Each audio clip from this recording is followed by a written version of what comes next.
विकसित भारत पर विकसित ओडिशा कार्यक्रम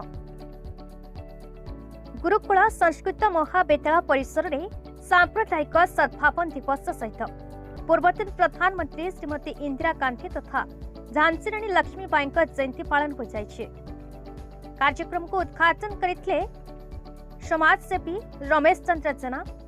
ए अवसर में विकसित भारत 2047 विकसित ओडिशा 2036 कार्यक्रम में जोगदे संस्कृत पंडित सुरेश चंद्र भोई ओडिशा पूर्व भारत प्रवेश पथ राष्ट्र विकास रे भारत विकास बोली कहिथिले।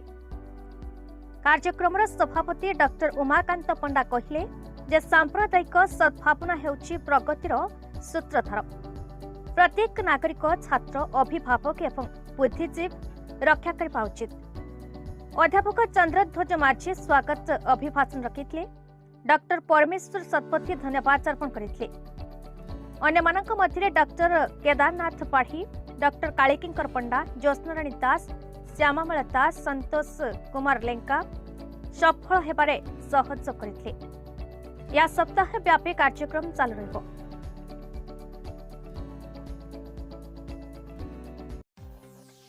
कमलेश प्रसाद मिश्रଙ୍କ रिपोर्ट, भारत न्यूज।